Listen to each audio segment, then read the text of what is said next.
And you know what, Leo? Let me just say something about the huddle really quick. When you in a huddle, usually it's just the quarterback, one player calling the plays. We got multiple quarterbacks in this huddle, and we calling all sorts of different plays. Exactly. Hey, the word of the day, man, is respect. If you don't got respect, you don't have nothing in this game, man. Respect, you can't buy it. I can't assign you respect. You gotta earn it. You gotta earn it. You want your name on the back of this jersey to mean something, you gotta earn that respect. You want these colors, these jerseys to mean something, you gotta earn that respect. Snap in, snap down. Every single time you step on this field, man.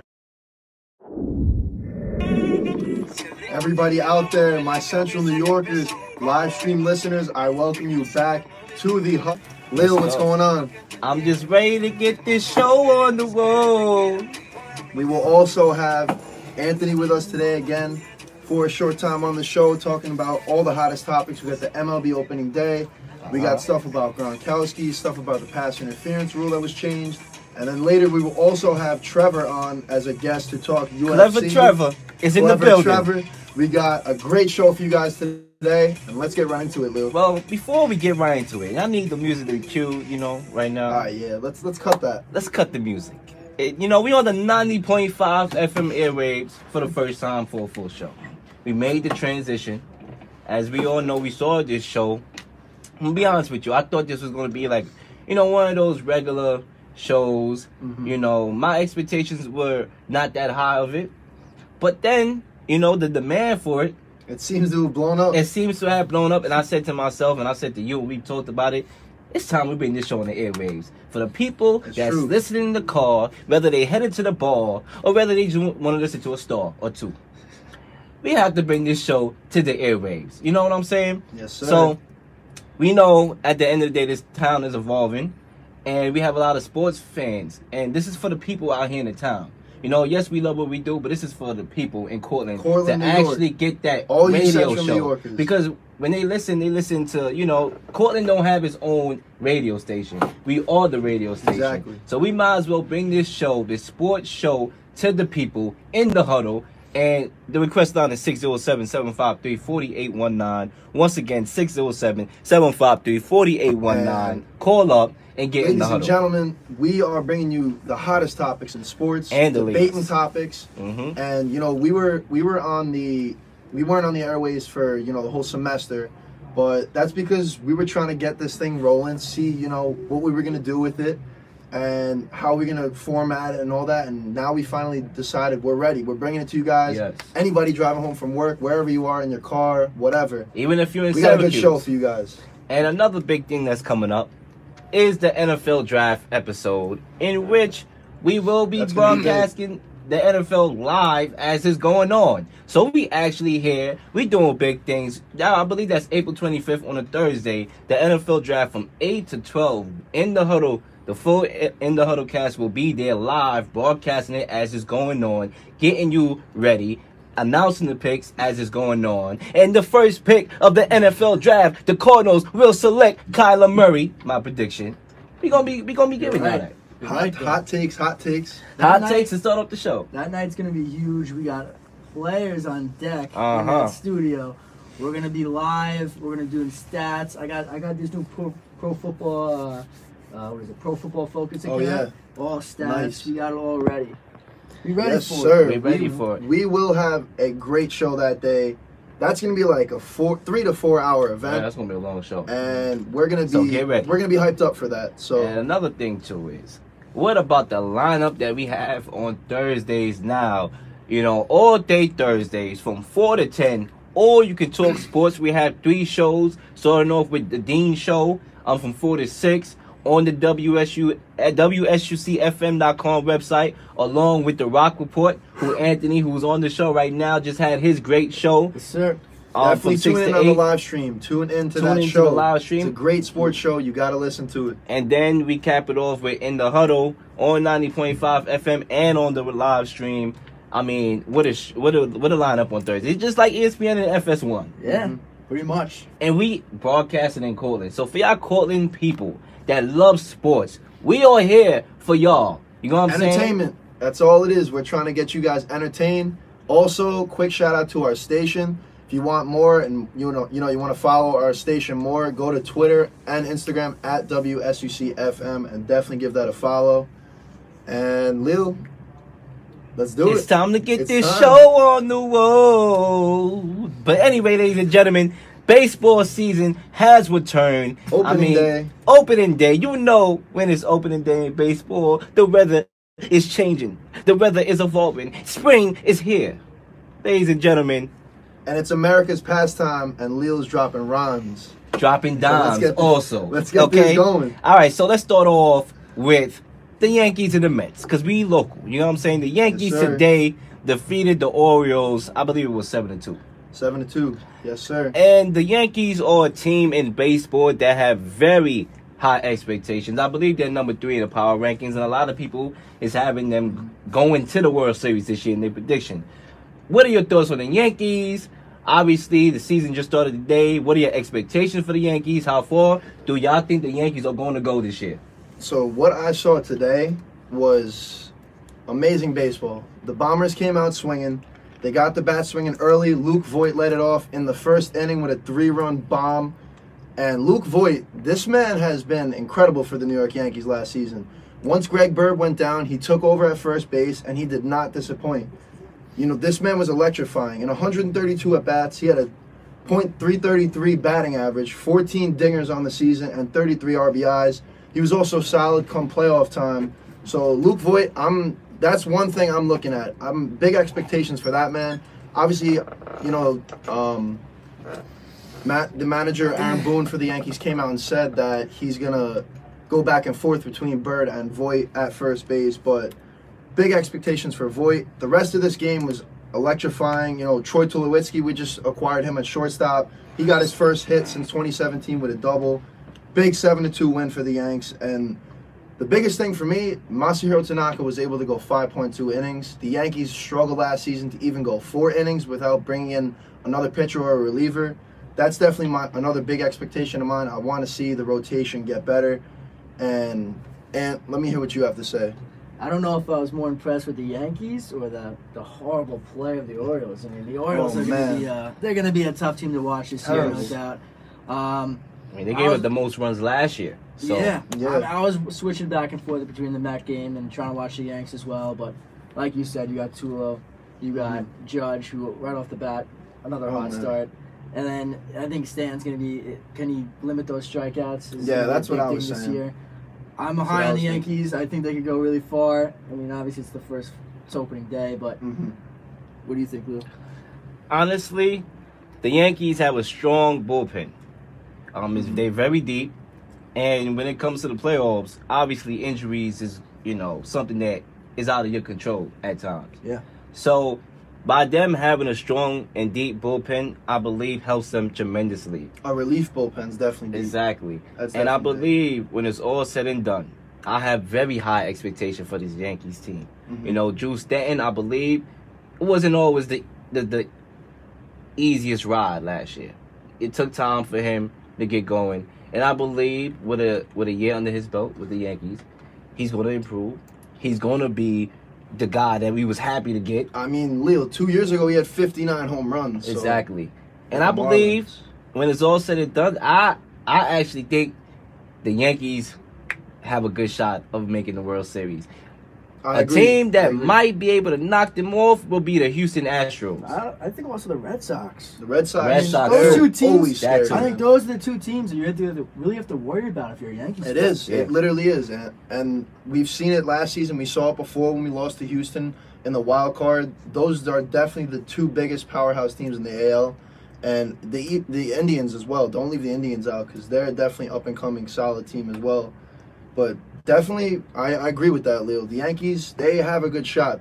If they can continue this and be consistent and play like how they played today, I see bright things in the future for Yankee fans and for the franchise. And you mentioned the Red Sox. And one thing that I am looking forward to is one of the best rivalries in sports. The Yankees versus the Red Sox, which will be in London in a neutral site game in June. That's something we haven't seen. That's big. And that's big right there. I'm looking forward to that. Yep, I'm looking forward to that.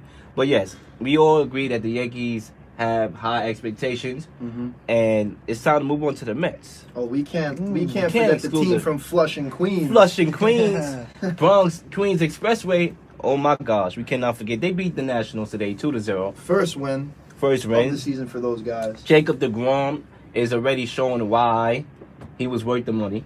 Oh, he just got paid this week, 5 years, $137.5 million. And, I had my fair shares of thought on this deal. I believe he's talented. I believe that he do deserves to get paid. What I had paid him 2 years before he hit free agency, maybe not. I do believe they could have waited. But a lot of the Mets fans are happy that he got the deal. And it's nothing to be, tired about. Obviously, he's a talent. But, 2 years before free agency, I just feel with all the moves that are taking place in baseball, with Austin Trout, with Manny Machado, with Bryce Harper, the Yankees felt compelled to give this brother the extension along with that. In my opinion, Lil, I think that the Mets did the right thing because this man won the NL Cy Young last year. He was incredible. He had the lowest ERA in baseball. And in this game today, he actually continues to excite fans. As he set an MLB record today, yeah. 30 straight starts giving up 3 runs or less after he had a 6-inning shutout today. This man deserved to get paid, and he was definitely the best Mets pitcher on the team. And it made Mets fans happy, because I know a lot of Mets fans that are happy that he got paid. If he can look anything like he did last year, the team's going to be... They have a bright season ahead of them. Yes, sir. I thought Robbie Cano... How about Cano? I was just going to say, Cano, don't you know? You told me. Don't you know, Cano? First inning, the man homers. First of all, when the Mets got him, everybody was like, oh, come on, like...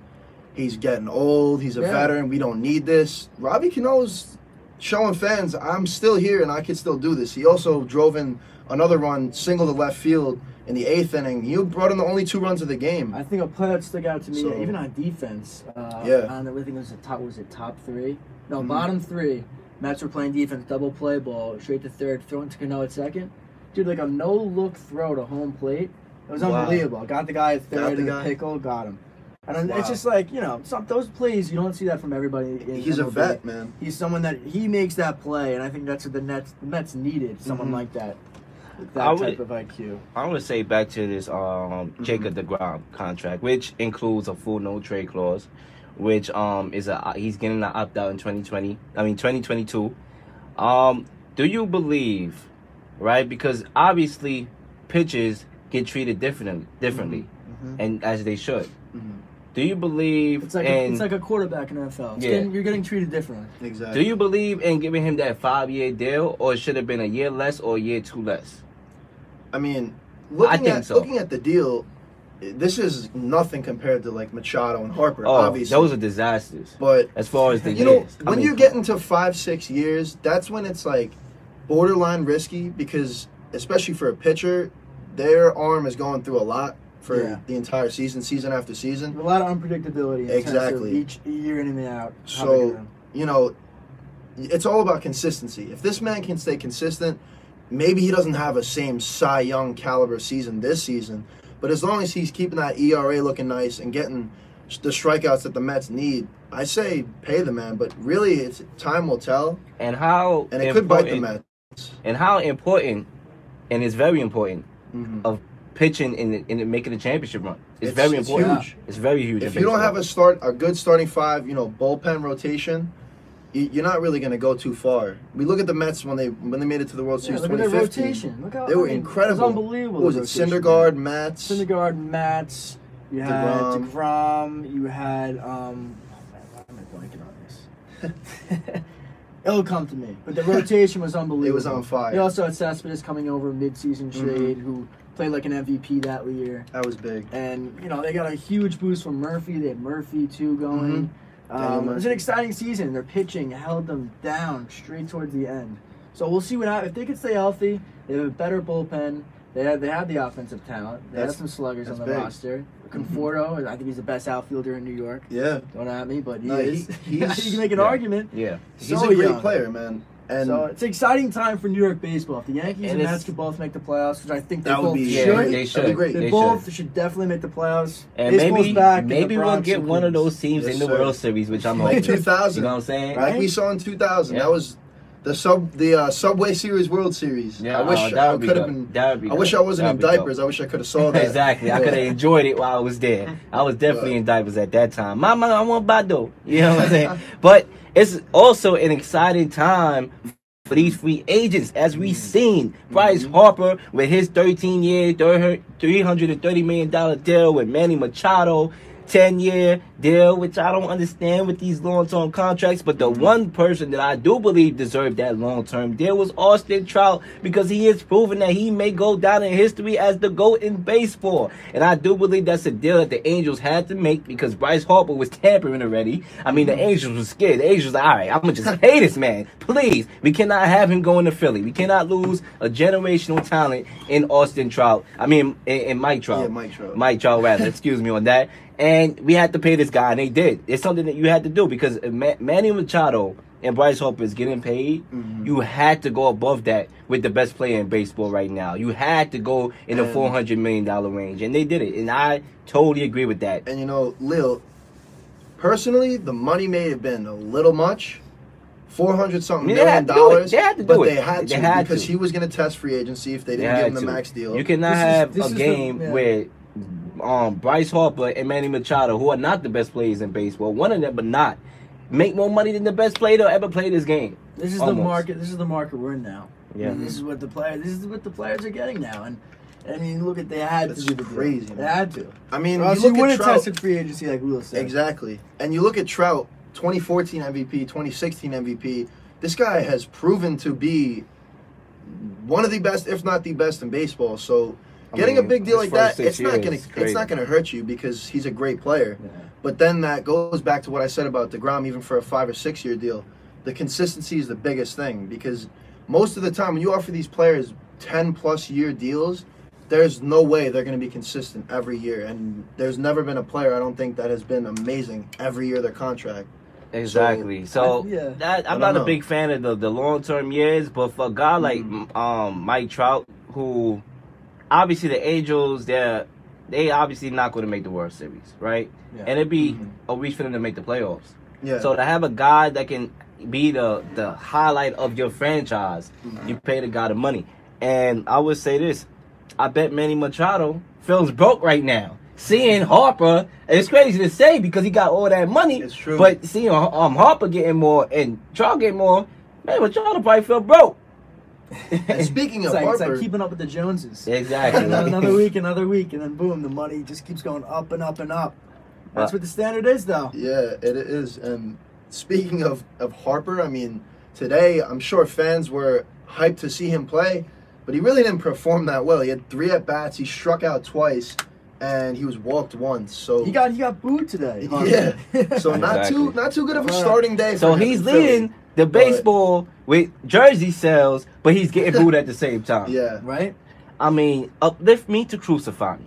That's basically what it is. And that also goes along with our generation, man. Yeah. Our generation is so materialistic. Oh my God. Oh, this guy just got a huge deal. I'm gonna go get his jersey. Exactly. That's just it's crazy. It's just how it is. They'll also be the first to boom too when he starts playing hard. Yeah, right? It's crazy. Yeah. So, do you think the starting 5 of the Mets, which will likely include DeGrom, Noah Syndergaard, Zach Wheeler, Steven Matz, and Jason Vargas, do you think this is enough for the Mets to make a strong push in the playoffs? Well, just looking at DeGrom and Steven Matz, they've shown they can be consistent, and they've shown that they could be great pitchers for the Mets. But, you know, then you look at Wheeler, like you said, I think a couple years ago, wasn't he on a season-ending injury? Yeah, Wheeler he didn't even play, right? So he's still got something to prove. Obviously, they still have Familia, right? Mm-hmm. Familia pitched an inning today. He's solid. So I'm happy they brought him back. I mean, looking at their starting 5, I don't know too much about Vargas, but looking at DeGrom, Syndergaard, and Matz, I could tell you right there, those are 3 of the best in baseball if they're consistent. I mean, listen, it's all going to depend on injury. Exactly. I mean, this rotation. That's the biggest thing. We talked about them 2 years ago when they had Harvey, and Harvey came back. He pitched horrible. Everyone thought at the beginning, look at all these 5 pitchers the Mets all have. They're young. These 5 are going to kill it. I forgot about Harvey. Yeah, look at him now. I mean, injuries could happen. MLB is so unpredictable with pitchers. Yeah. in terms of them getting injuries. One sore shoulder, one sore elbow, boom. You know, You're done for 5 days later, he's getting Tommy John surgery. You know, even hitting that bat, and then you pull a hamstring. My leg. You know, it's crazy. It's baseball players, man. They get paid. I mean, their player union is unbelievable. Look at the NFL and the money they get. Oh my Lord! I mean, these guys men are risking their lives. These guys are getting CTE after they play. Their memory, they're getting depressed. They don't even remember how much money they made. Exactly. I mean, you have Warren Sapp going on TV shows saying OBJ is not great. I mean, is it CTE that bad? And then he got into legal trouble, and he's not even on the network anymore. Oh my gosh, so, it's really crazy. And real quick, Wheeler, going back to what you said about the bullpen, as followers of baseball, you saw like a couple of years ago, even a year ago, the Mets staff, they completely had to fire all their training staff because they were completely overworking the pitchers. You know, they didn't know how to train them and then get them ready for the season without them getting injured in the season. There was a few injuries on the Mets. Obviously, we saw with Wheeler. So it's all about the training staff as well. They got to keep these pitchers healthy, and you can't overwork the guy's arm too much. Otherwise, like you said, Tommy John is going to come around the corner. Exactly. Well, it's time to make some MLB predictions for the whole league. And I'm going to start it off with, I guess, MVPs and World Series when it's all said and done. Who will be the two teams and who's going to win it? First, let me start off with the MVPs. I got Mike Trout winning the AL American League MVP. The brother just got paid. The brother is one of the best in the sport. Matter of fact, correction, he is the best in the sport right now. And I believe he's going to live up to the money. And he's not one of those guys where you pay him and then you got to worry about it. You know? He got it like that. He's talented. He's a hard worker, talented, and that's why he just got paid them big bucks. And that's why I believe he is going to be the MVP of the AL. And we go to the National League. I got Nolan Arenado from the Rockies winning that. And who my two teams that are going to play in the World Series this year is, and these are early. Obviously, these are early predictions. We got a long season ahead of us. Baseball is a long season. But I got the Yankees versus the Dodgers in the World Series, and I don't know. I want to go with the Yankees because that's where my heart is, but we'll have to see. With Kershaw, you never know. You never know. But those are my two teams representing. It's very early, like you said, and I hate to do this because I am a Yankee fan, so people are going to be like, oh, he's biased. But the way they're looking right now, the way they looked last season, they came together as a whole team, and their bats were swinging. They set the record for most home runs by a franchise in a year. I could see them making the World Series as well. Yeah. Honestly. What are you talking about? For the World, who's going to make the World Series? I'm saying the Yankees can make it for the AL. In terms of the NL, I could agree with the Dodgers too, but maybe I like the Dodgers. Maybe Chicago, the Cubs. Okay. Yeah. Okay. Because they won it a couple of years ago. Was it 2017 or 2016? Yeah. It was one of those. 2016, right? We'll have to I believe so. We'll have to check that out. But who you think gonna be MVPs? You took the words out of my mouth with Trout. I definitely agree with that. The man is due for another MVP year. He had it 2014, 2016. Took a couple of years off, but I think he'll get it this year if he comes out and plays how he did during those MVP years. Even last season he was solid. But I'm picking Trout for the AL, and in terms of the NL, I'm gonna go with a bold prediction here, and I'm gonna pick the man who got paid as well, Bryce Harper. Right, I like that. Too. I feel like he struggled today, though. Yeah, he did. You gotta get it together. I feel like with Philly, this is a whole new atmosphere for him. He still lit it up last season for the Nats, despite quote unquote having an off year. I think he had 34 home runs. That's not an off year to me. And I feel like I'm going with him for that. I have a feeling because there's some players that come and don't live up to expectations. They have all the hype. Obviously, we've seen it across baseball, and I believe one out of the three that got paid, the big three, which was Manny Machado, Harper, and Trout. Obviously, I'm not gonna pick Trout for that. I think Trout's gonna do good, but I believe one out of the three is gonna struggle to live up to the expectations this year. You know, it's a crazy stat that I was looking at. Harper's home run rate at Citizens Bank Park is 50% higher than is rated any other ballparks combined. Wow. So, talk about him going. That's incredible. I think, if you really wanted to go to the Phillies, you would have done it earlier. I think he was really at the end, just like Yeah. who's going to give me the biggest contract here. But I think Bryce has a lot to live up to there in Philly. I think the fans, if you look at the first day, they're booing him. He better live up to that money. I like his expectations considering like he's going to have to play ball. And I like that pick with him as the NL MVP. I think Trout, I like that pick as well. I'm going Red Sox, Dodgers. Nice. Yeah. Okay. I think the Sox are. So you think Mookie Betts and the complete. I think Sox Mookie, are going to beat them? I think they're a complete team. They really are. And you can look at the Dodgers and say they lost Machado. They traded Puig away. But Yeah. their that's pitching true. is solid. I think, what's his name? It's Corey Seager, right? Yeah, Corey He's coming Seager. back from Tommy John surgery. I think they'll be a solid team. That's two teams I like just right now based off before we even start and get into the league. I mean, honestly, just looking at the Red Sox, I really hate to say it, but just I'm sorry, Central New York. Yeah. I'm sorry, Cortland. I know Leo said we have a radio show for you guys now. But we gotta keep it real at the And same I'm time. already trashing the Yanks. But we gotta keep it Sorry, real. We I gotta keep it it real. real in the huddle. the Red Sox, man, their roster is stacked. It's just it's incredible. So I hate to say it, but if they win next year or if they win this season, who knows if you got to start throwing around that word dynasty. It just competitive it just game. makes the fact that They the matter continue to is win. the Yankees and the Red Sox are so good with so much high expectations. It just makes these rivalries that are going to be these games that are coming up within the rivalry just more important.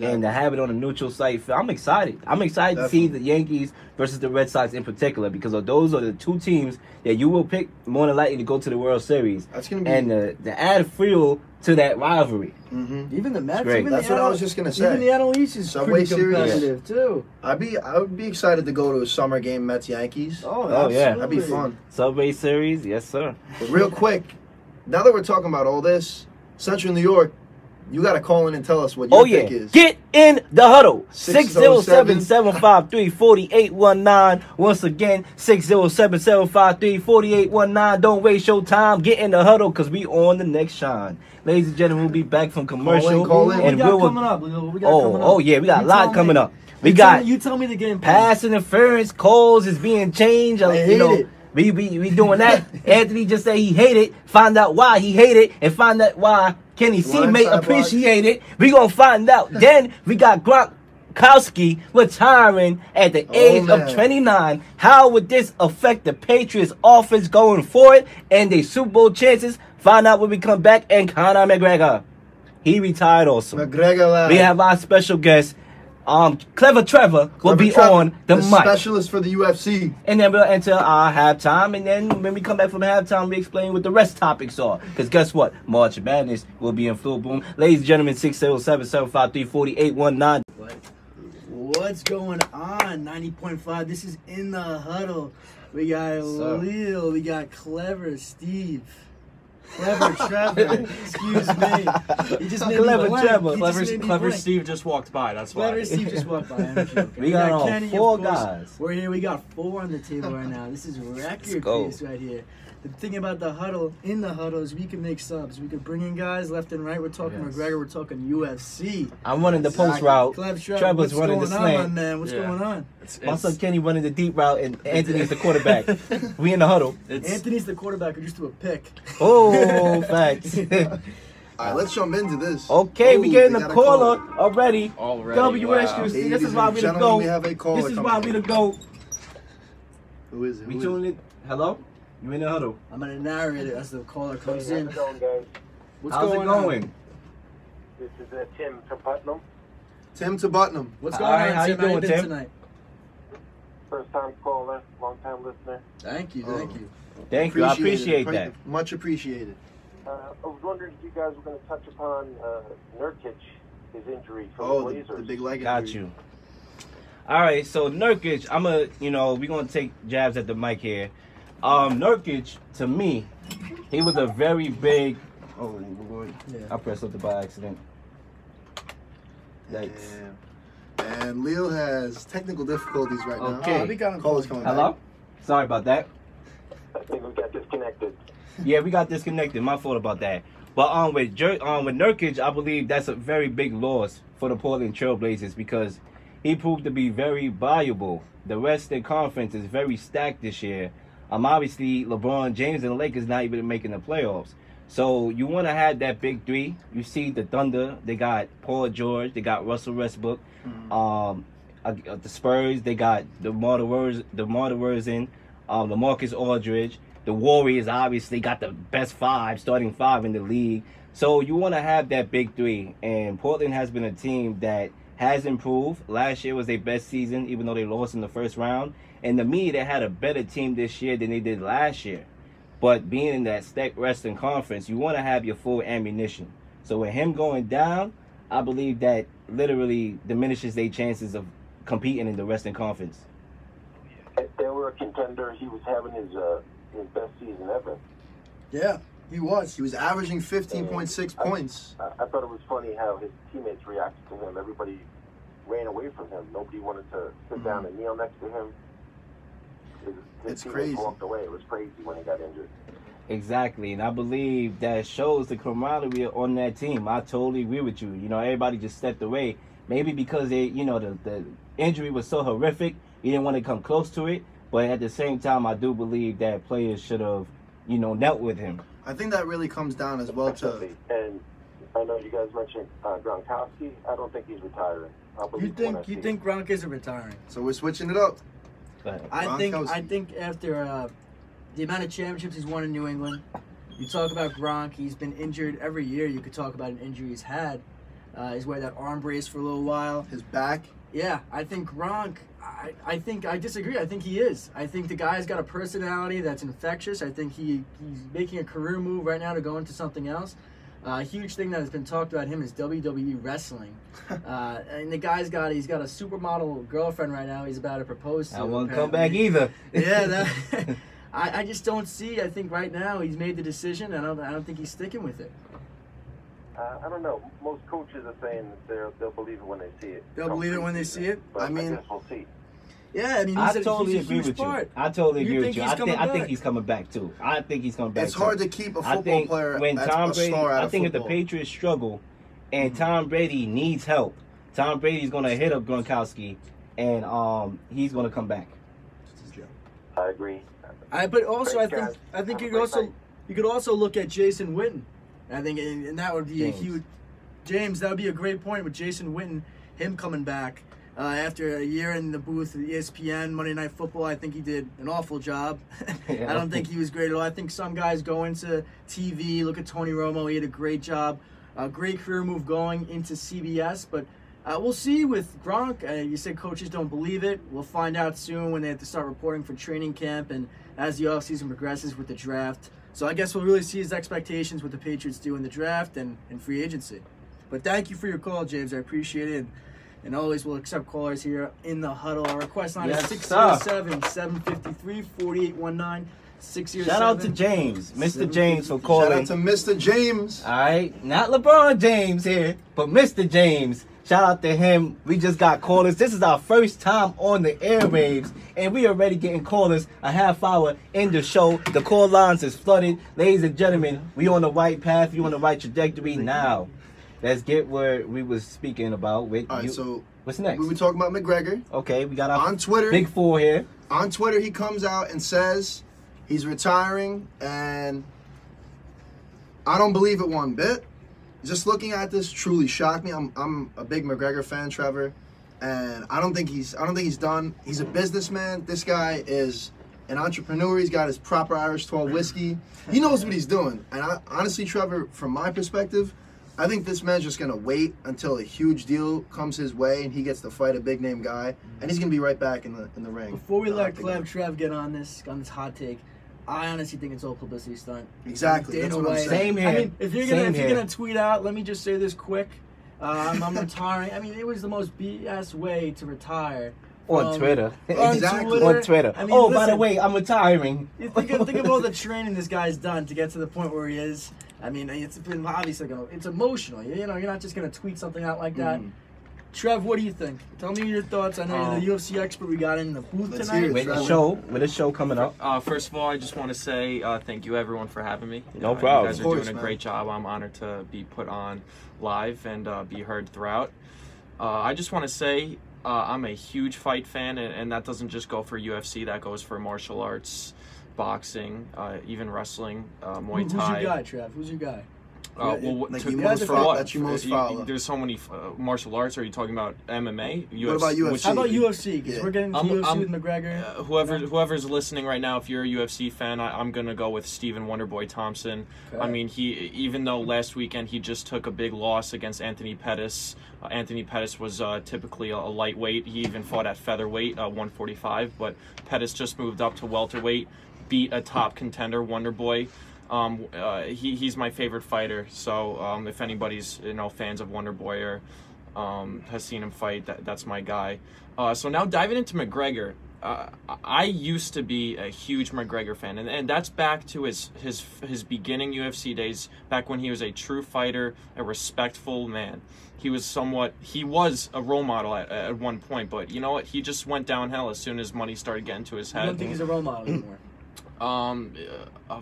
He's not to me. And I don't think anyone should be. I think people should aspire to be successful like him. People should aspire to venture out and create your own businesses when it comes, if it comes to whiskey, a type of food.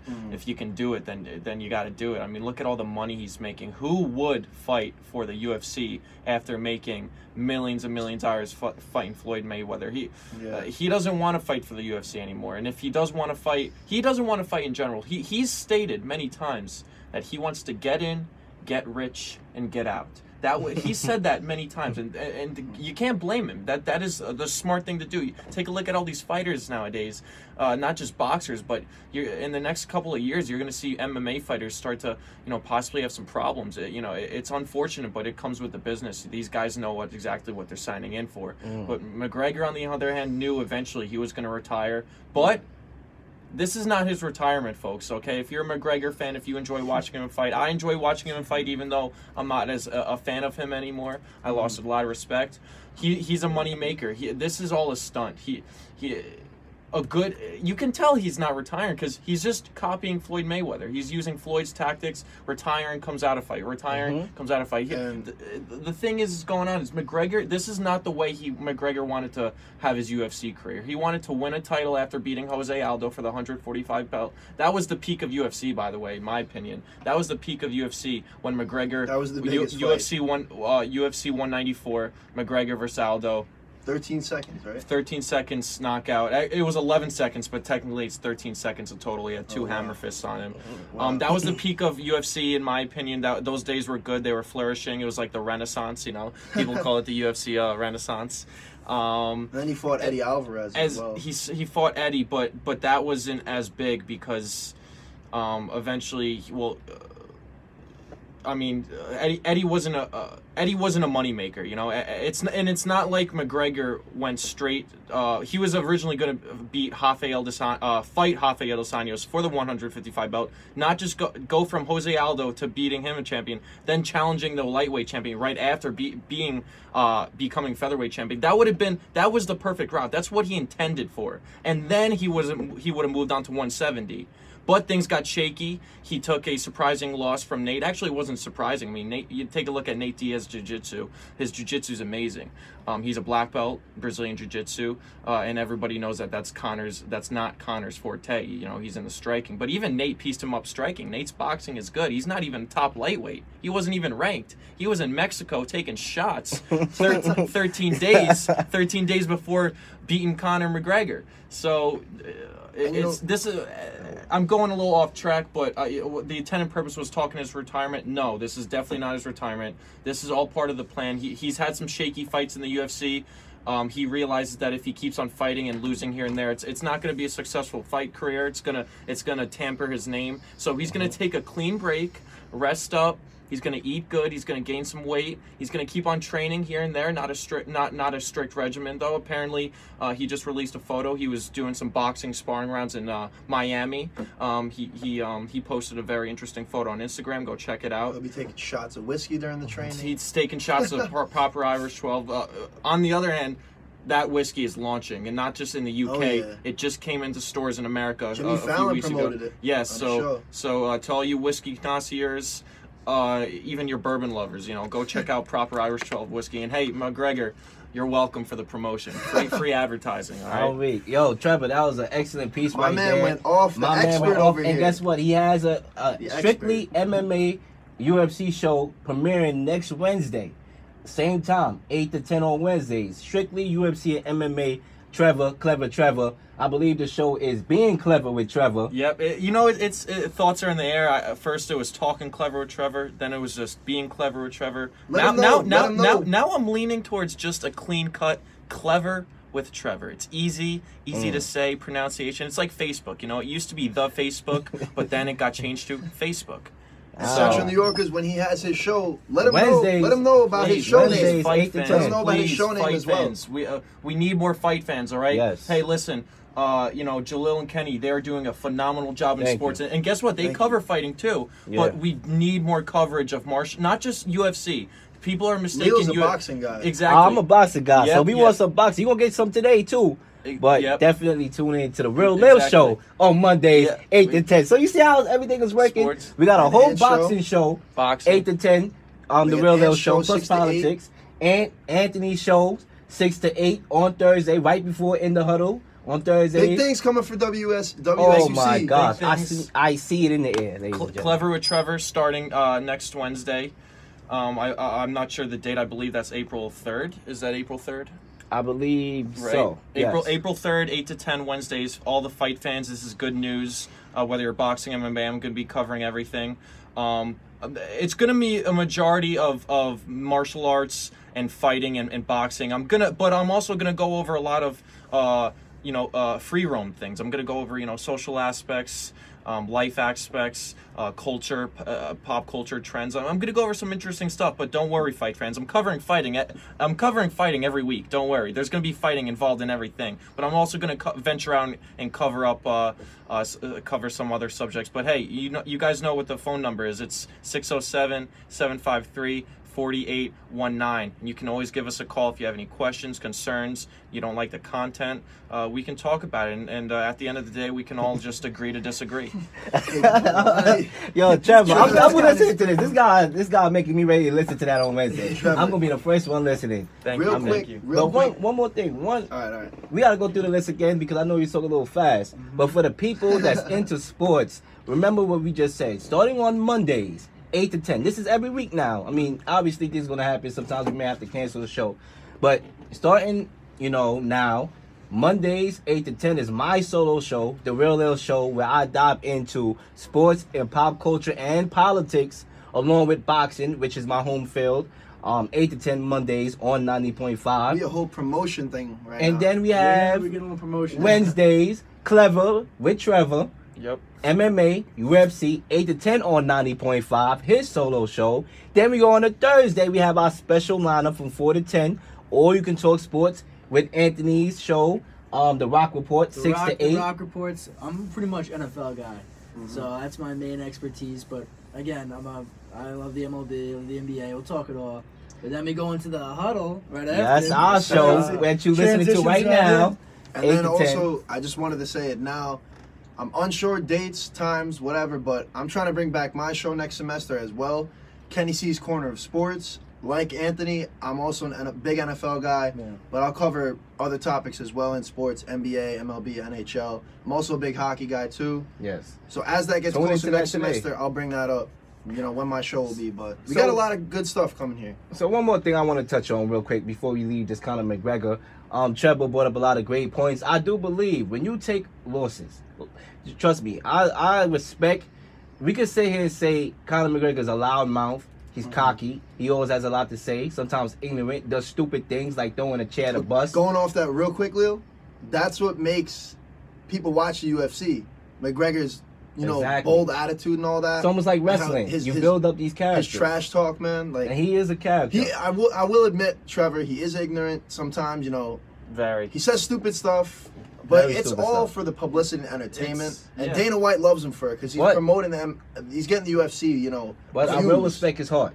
He has a lot of heart. He's not Not as much scared as anymore. to fight guys. He fought Khabib. I thought that was terrible by Dana White, allowing Conor McGregor, who was out for a couple years, come back and fight one of the best UFC fighters in Khabib. I thought that was They're a little bit too butt buddies. Fighting Mayweather. Oh, yeah. They really are. So he takes the fights. It's just that when you lose a lot, like how he lost to Mayweather, like how he lost to Khabib, sometimes that take a toll. Think about the female side. Ronda Rousey, who was at the top of her game, and then she had terrible losses. That played with her mentally. Yeah. Now she's in the WWE. So I think, like Trevor said, this is a time for Conor McGregor to regroup, go to the drawing tables.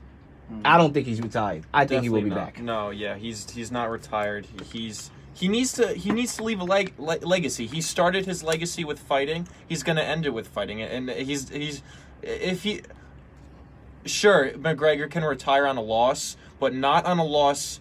First of all, he's not retiring on a loss. I mean, he fought Khabib several weeks ago. Several weeks ago. Couple months ago. Yeah. Well, yeah, several weeks. Several weeks. Yeah. Many months ago. I'm sorry, but you had me thinking they fought like 2 weeks ago. I was like, whoa. It was several weeks ago. Several weeks ago. It was months ago. What was it? October 6th, I believe. Yeah. I mean, it's not even like.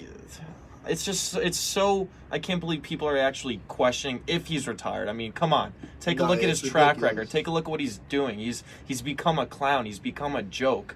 Of course, take a look at what he's doing. He's coming at him. You know what? Tune into the show next week. Be honest. There's some tension. There's some. There's a little. Anger because I understand where he's coming from, but it's like at the end of the day, you started being. Fighting for your country. He said, Ireland, baby, we did it. He did it for his country, and he's not only letting his country down, but he's letting his fans down. If you're gonna go out in the right way. Okay, I'm not saying you have to be a role model, but I'm saying be a professional. It's a big publicity stunt too. Yeah. I definitely agree. I think the fame and the money really got to him. 9 years ago, this man was a plumber. Coming from nothing, training in Dublin, Ireland. Welfare checks, living above his parents with his girlfriend. Exactly, like he was rags to riches broke. Story. But now, once the fame has got to him, like we've seen with other athletes and celebrities, exactly. But you know what? It gets fame get to you. But at the end of it, you just always keep in mind what would you do in their shoes. Okay, once you're a famous celebrity, are you gonna do some rampant and destructive acts to make you richer, to make you more of a millionaire? Maybe. I mean, think about our president, Trump, who says outlandish things, who posts his cryptic tweets on Twitter, and he uses it to his advantage. He basically won that election with the help of Russian intelligence. He helped himself supposedly by. Think about it. We're not getting into politics. We're not getting into politics. You know what I mean? Let's keep this sports. You know what I mean? Sometimes I got you. politics, you can use. You know what I'm saying? Everything intertwines. Everything twines together. A lot of politics and sports. Yeah, they go together. Hey, you just had Conor McGregor. Conor McGregor was meeting with Vladimir Putin. Exactly. Right. That's a meeting right there. And then there's this connection. Who's King John? King John Un has a favorite basketball player. I forgot his name. Dennis Rodman. I mean, he love each other. He be blowing up people. I mean, he be. Rodman's crazy, man. He's Mr. Rocket Man, but he likes Dennis Rodman. Dennis Rodman's crazy. From way back when he changed his hair color 17,000 times. Now this man's chilling with a psychopath. We don't know what's going on. I don't know what's happening. There's a lot of questionable things with Dennis Rodman in my opinion. I guess sometimes guys they meet each other. You're not trying to call Dennis Rodman crazy, but obviously King John. So politics and sports go together. Yeah. And it is what it is, and especially fighting. I mean, take a look at all. There's always war with politicians. Fighting, war. The politics of boxing. Capitalism versus socialism. You always have war and disagreement. just like fighting, folks. So everything connects. It's true. It is very true. Everything connects, like how we are connecting through the 90.5 FM airwaves coming through in the clutch. Baby. I mean, we listen to a whole lot of shows, a whole lot of sports, a whole lot of content. WSUC 90.5 is going in the right direction, ladies and gentlemen. Yeah. But before we go to our halftime, good things. we got to touch on this very quickly. As our caller, just called this up talking about Gronkowski, how he believes that he is not retired. I want to know Shout out y'all to opinions Jimmy. real quickly. And before we get into that, once again, tune into Trevor's show. Any last words, Trevor, you got to say? No, I The just mic want is to yours. say again, thank you for having me. Fight fans, get ready, get excited. We're gonna be doing some good talking. Next week. I'm gonna start off pretty broad in general. I'm gonna be strictly talking UFC. Because that's what I'm most passionate about. Not just MMA, but I mean UFC. I mean UFC is the top organization. It's really got the best fighters. Not saying there's not better. Not saying there isn't good fighters in let's say Bellator or one championship. There's always great fighters, but the UFC typically tends to have the top dogs. They have the top talent usually. So that's what I'm into. MMA is my expertise, coming from somebody who practices martial arts. That's why I like MMA and specifically the UFC. So fight fans, UFC fans, get ready. We're going to be doing a lot of talking, a lot of covering, past fights, and please get your phones ready, because I love talking and even debating. I love agreeing, but you know what? I also love debating, especially when it comes to fighting. When at the house a couple times, at my off-campus house, me and Trevor definitely was in the middle of highly debates. You guys So have I your take your own word huddle for We were in it. the middle. We were in the middle. Yet me and Lil were always on the same side. So That is a fact. that's why we're having a laugh here, and it's no problem. Exactly. We always see eye to eye. But hey, it's also good to see eye to eye with And someone even we if don't usually something, do. God forbid, I wear an eye patch on one of my eyes, we still gonna see eye to eye. Hey, I'll be wearing an eye patch too. Exactly. It'll be patch to patch. Patch to patch, huddle to huddle. Exactly. Ladies and gentlemen, that is The first half. Clever Trevor. Thank you. That is Clever Trevor. So, Thank you. Nice having you on the show. Lil, Definitely. Thank you. I Like you appreciate it, said, my Lil, friend. we're going to talk about Gronk real fast. Real fast, So- because the time constraints. This man, like Anthony said perfectly, has a resume, got the 3 Super Bowls, 79 career touchdowns, one of the greatest tight ends to ever play the game. I mean, there's not much more to say about Gronk. He should just ride off into the sunset, because he's going to end up in a wheelchair if he keeps playing. This man had back surgery like last year. Back, forearm, Everything. ACL. What are you doing, man? Just stay retired. Like you said, he's got his model wife. I'll take that any day. Yes, I'll sir. take that any day. Listen, our caller James made some good points, but comes to a point where Gronk, you've won. How many times he won? What, 3 He won Super Bowls, He's right? got three three rings. rings. I mean, Three how rings. many more do you want? And you're constantly injured. He's talked about it before. It's the thing with Gronk is, and other players may not have it, is the personality that he has. Oh yeah. And he's a media person. He's an NFL personality. And when you're not just a player, but you're also a personality who's funny, people love him. He parties. He's always making headlines. I think in the summer he had a boat trip or a yacht cruise, and he invited fans. You had to pay like, I don't know, was it $500? You get to go on a booze cruise with Gronk. Wow. This guy loves. He's a party man. Yeah, he's a party man. He's always hitting up Barstool Sports. You see him there constantly. He'll do fine. I mean, this man- post career, post football. This man went to Exactly. Arizona State, right? Correct? He's not like. He knows Yes. what partying is. Oh yeah, Arizona This State man- comes with. Oh yeah, this you're man's right a about party that. guy. Yeah. But one thing about Gronkowski is, like you just alluded to, both of y'all, a lot of guys, they retire with uncertainty.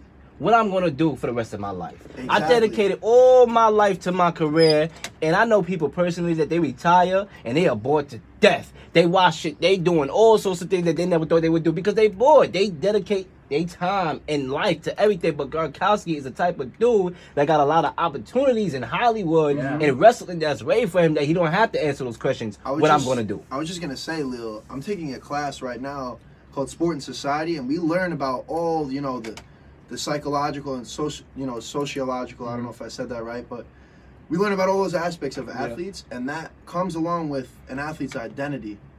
When you start young in sport and then you go on, you become like Gronk, you're in the pros, you win Super Bowls.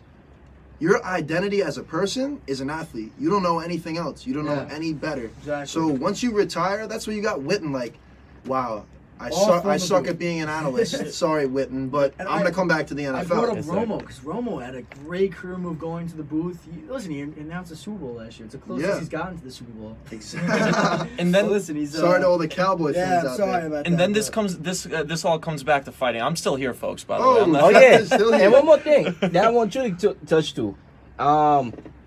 Who do you think is more likely to come back out of retirement? Oh, good one. Gronkowski or Conor McGregor. This is a good one right here. It's got to be McGregor. Easy. There's Easy. no way McGregor? that lad is staying retired. Oh no. Yeah. He's McGregor. Oh, that's all settled, folks. I think we got a unanimous vote over here. But I was just gonna add on to what was my friend Kenny was saying. He was saying, all these the whole athlete identity thing. This is a big thing, and take a look at all these old going back to fighting. Take a look at all these old fighters that are out of their prime. They're getting older. They're getting injuries. They've taken some losses. Maybe at one point in their career and fighting career, they're the best of all time. But now they're getting older. They're hanging on. They're having a fight once a year, fighting an injury, having another fight. It always doesn't go their way. And fight fans might know what I'm talking about. Anderson Silva. Anderson Silva at one time and is still considered the GOAT along with John Bones Jones. There's a lot of controversy, even controversy with Anderson. I mean, both have popped up for performance-enhancing drugs and forms of steroid. It's all a little faulty. I mean, at the end of the day, they might be considered the GOAT, but it's always going to be controversial. Anyways, my point, you have these athletes that their identity is, oh, I'm an athlete, oh, I'm a fighter.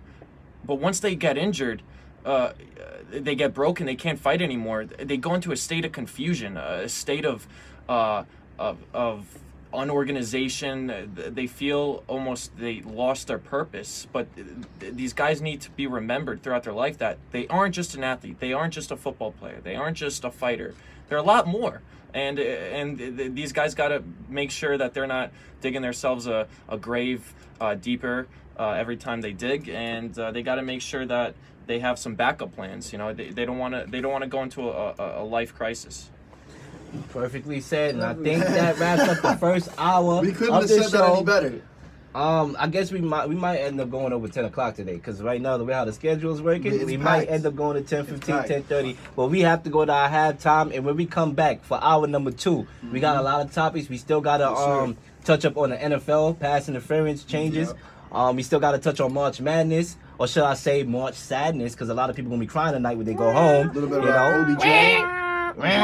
You gotta talk about OBJ and Eli Manning comments about OBJ. There's a lot in the Huddle News right after halftime. Real little boxing. You mentioned the pass interference? Yeah. No, okay, we have to Yeah. talk about that. Real little boxing, Kenny C's corner of hockey. Ladies and gentlemen, we just getting this show started, ladies and gentlemen. 607-753-4819. You can call us while we at the half. We'll take the calls. Stay Stay tuned. tuned. Get in the huddle. Yeah.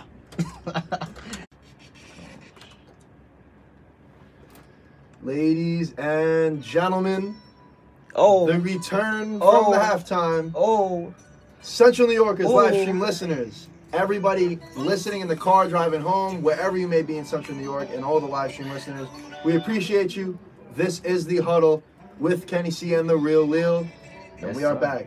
And we are back. And as usual, upon entering every second hour of the show, it's time for our In the Huddle News, ladies and gentlemen.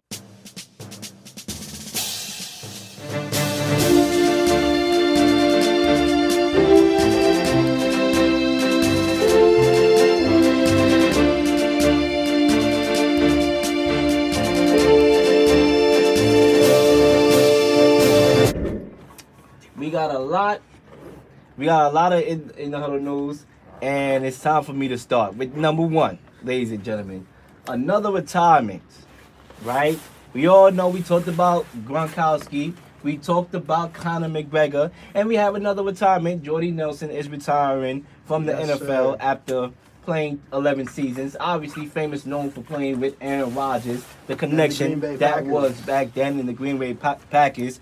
You know, or should I say the Green Bay Slackers right now? Whoa! They haven't made the playoffs. Taking shots at my Shout team out to my over here, guy Lil. Anthony and Trevor for Anthony and Trevor hanging just out with left. us. Thank you guys. But yeah, what are your Taking thoughts shots on? at Green Bay. What are you? I know you got something to say now that I brought it up. What are your thoughts? With Jordy Nelson, it's been a great 10 or 11 seasons. He was an offensive powerhouse for Green Bay. Him and Rodgers, the connection was uncanny. These guys were a dynamic duo in the league. Jordy, he's going to finish off with about, I think it was 8,000 yards receiving. Don't quote me, but I think he had something like 70 touchdowns. I mean, this man, he was amazing for us. 3-time Pro Bowler, Super Bowl champion. he could be a Hall of Famer someday. And honestly, Jordy Nelson, that was my man. I love seeing him and Rodgers play. I should have got a jersey while he was still on the team, but I commend him for a great career. And I don't even accept that he's a quote unquote Raider. He's a Packer through and through. He bleeds that green and yellow, no doubt. But he's gonna be missed. He's going to be missing. I thought he was going to be pivotal in that Raiders offense along with Antonio Brown being there. So I think, it makes Antonio Brown more of the go-to guy. That's what this tells me out of everything. It makes Antonio Brown that pivotal. Antonio Brown is going to get the ball a lot from Derek Carr. And that's just what it's going to be. Number 2, Cliff Kingsbury is allowing cell phone breaks during team meetings. And this is a little bit controversial. I mean, Cliff Kingsbury, I know you're young. I know... you quote unquote from other people's terms here, good looking, not from my terms, from other people's terms, because I don't go that route. But a lot of people saying the brother is good looking, and I understand you probably got girls in your DM, probably why you need the cell phone break and why you wanted to get the cell phone break. But come on, man. You can't treat the NFL players like they're kids, man. What are you doing? You cannot treat these guys like they babies. At the end of the day, business is business. You got to turn off your phone. I mean, these guys, it's bad enough these guys be on Instagram and social media every day. Don't give them a reason to want to be on it every day. Let them focus on the team. I mean, imagine if that rule applied to everybody. I was just about to say, we can't even sit in class with our phones. Exactly. These guys are in NFL meetings. Exactly. That's ridiculous. I mean, imagine EMS. Imagine EMS is on their phones and they park the car with a dying citizen in the back of the daggone car, all right, trying to get to the daggone hospital, and they pull over to be on their phone because they got a phone break. I mean, the guy will be in the back. Can you please get me to the hospital? I'm dying. Okay? I mean, come on. It's ridiculous because this is an NFL team. The Arizona Cardinals, they were terrible last season. So this man is acting like these players deserve to be on their phones. No, sir. Your season was horrendous. But you know what else they're going to have to? And you need to get these guys ready for the season, Leo. What are you guys doing? Get off your phones and pay attention to film. He's going to implement the nap time rule. Like in kindergarten, nap time, okay? You get to sleep on the floor. They're going to be at practice. All right, guys, it's nap time. All right. What's going on? After practice, come here, guys, get your McDonald's, Mickey D's, Happy Meal. I mean, come on. Don't treat these guys ridiculous. Like they babies. Well, what's the next two that we got here for in the Huddle News? Next thing in the Huddle News, Leo, is the AAF, the American Alliance, or the Alliance of American Football, is in jeopardy of folding now. Because folding like cheap tents. Yes, because the AAF could be discontinued according to its owner Tom Dundon if the NFLPA, the NFL Players Union, does not provide the AAF with quote unquote young players. I mean, I don't know why this league was gonna be affiliated with the NFL. Like, you thought of this idea to make this new league. You spent millions of dollars into the league. Why is it still connected to the NFL if you want it to be a separate entity? That in itself was kind of dumb to me. But I get it. Maybe you didn't have enough funding or enough, publicity and advertising for the league. Because I do see the NFL posting stuff about the AAF and Johnny Manziel coming back into it. But, this is tragic because all the money put into the league, the owner's already thinking of disbanding it. It'll leave tons of people unemployed. Players that were now becoming maybe relevant again in the country. Richardson. Exactly. These guys are going to go back down the drain. No one's going to know anything about them. And it takes away an interesting aspect of the sports world. Because now we don't have the NFL this season. We have the AAF. People can tune into that if you're that much of a football fanatic. I haven't gotten into it myself. Me either. I mean, I would like to, but I might not be able to if the league folds. Exactly. It ain't going to be no shot at me getting into it if the league folds. I don't know. So. And the second thing on our thing, Leo. Number 4. On our Huddle News, Bryce Harper ends Aaron Judge's top-selling jersey. I mean, we talked about this earlier. From my perspective, Leo, I want to hear yours, but from my perspective, that's just the materialistic, quality of this generation. They just want to say, oh, a guy just signed a giant deal. He's on the Phillies now. I'm going to buy his jersey. That's just how you may not even be fans of the guy. They're just doing it for materialistic reasons, That's basically what it is. I mean, and plus we live in a world where everything is now. What's hot right now. Let's forget about what was hot then. It's what you do for me now. So what you do for me lately now type of generation. Yeah. And obviously, Bryce Harper just got the big deal. He went to the Phillies, and that's why. That's obviously why. And at the end of the day, the fans have a right to get whatever jersey they want to get, and it is what it is. Obviously, it's just another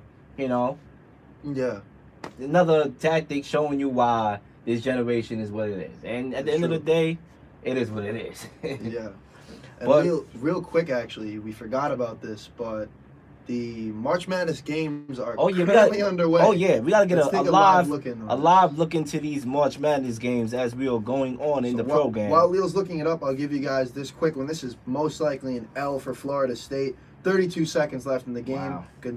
Number 1 Gonzaga leads 70-58 over the number 4 seed Florida State. So it looks like Florida State's packing their bags. Florida State is packing their bags. Leo, what else do we got here? And you know what? The saying goes, they have they little mascot. Whoa! Oh, Florida State, yeah, the Seminoles. But guess what? They going home.